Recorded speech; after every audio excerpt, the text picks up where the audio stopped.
पर्यटन विभाग ने जयपुर में मेगा कॉन्सर्ट एरिना विकसित करने की महत्वपूर्ण पहल शुरू की। इसके तहत जेडीए को पत्र लिखकर Daulatpura toll plaza Delhi expressway के पास अप्पू घर की पूर्व आरक्षित जमीन को इस परियोजना के लिए आवंटित करने का अनुरोध किया गया है।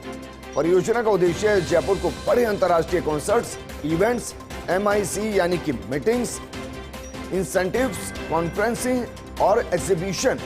के साथ मनोरंजन कार्यक्रमों का प्रमुख केंद्र बनाना। अजरोल क्षेत्र के पास गोल्फ टूरिज्म के लिए पहचानी गई जमीन को भी कॉन्सर्ट MIC टूरिज्म के लिए प्रस्तावित किया गया है। विभाग का मानना है कि दिल्ली एक्सप्रेसवे के पास ये एरिना राष्ट्रीय स्तर पर बड़ी कॉन्सर्ट डेस्टिनेशन बन सकता है। भूमि आवंटन के फैसले के बाद master plan, design, PPP model और निवेशकों के चयन की प्रक्रिया शुरू की जाएगी।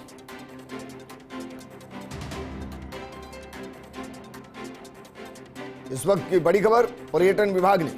जयपुर में मेगा कॉन्सर्ट एरिना विकसित करने की महत्वपूर्ण पहल शुरू की है।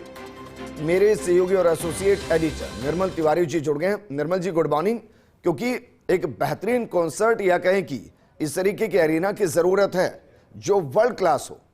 क्या उस दिशा में हम आगे बढ़ते हुए इस पहल को आगे बढ़ा रहे हैं?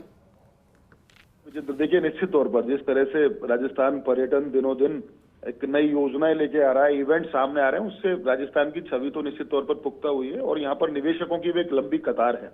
और चूंकि अभी पिछले दिनों भी जिस तरह से 2 दिन पहले ही अभी आयोजन हुआ यहाँ पर प्री समिट का, उसमें भी काफी निवेशक दिखाई दिए जो एडवेंचर टूरिज्म और उसके अलावा जो जनरल टूरिज्म की अलग अलग विधाएं उनमें निवेश करना चाहते हैं। इस प्रोजेक्ट की हम बात करें तो ये कॉन्सर्ट एरिना जो है, इसको लेकर जेडीए से लगातार पत्राचार जो है पर्यटन विभाग का चल रहा है। इसमें एक आरक्षित भूमि को आवंटित करने का उसमें जो अनुरोध जो किया है, उसमें सीधी 2 जगह उन्होंने चिन्हित किए हैं। एक तो दौलतपुरा टोल प्लाजा के पास जो अप्पू घर की जो जमीन थी, उसमें चूंकि अप्पू घर का वो प्रोजेक्ट बीच में ही खत्म हो गया था, रद्द हो गया था, उस प्रोजेक्ट की जमीन मांगी गई है कि या तो ये जमीन दे दी जाए या इसके अलावा दिल्ली एक्सप्रेसवे के किनारे जो मेगा कॉन्सर्ट एरिना विकसित करना है, उसके लिए अचरोल के पास जो पुरानी गोल्फ टूरिज्म की जो भूमि थी प्रस्तावित, उस भूमि को आवंटित करने का इसमें आग्रह किया गया है। खास बात देखिए विजेंद्र, इसमें जो कॉन्सर्ट या माइस टूरिज्म की हम बात करते हैं तो अभी तक हमारे पास JECC के तौर पर एक बड़ा कॉन्सर्ट सेंटर है, लेकिन वो चूंकि जिस तरह से कॉन्सर्ट्स की जो संख्या है वो बढ़ती जा रही है, जिस तरह से पर्यटकों की संख्या बढ़ी है, इवेंट्स की संख्या बढ़ी है, तो बहुत ज्यादा जरूरी है कि राष्ट्रीय राजधानी से कैसे कनेक्टिविटी हो उसकी, क्योंकि इसके लिए सीतापुरा जाना पड़ता है। तो इसलिए सबसे बेहतर तो यही है कि जो जयपुर दिल्ली के बीच दौलतपुरा और उसके आसपास का जो क्षेत्र है वहां पर आरक्षित भूमि दी जाए। तो इसको लेकर के पिछली 17 तारीख को डिप्टी CM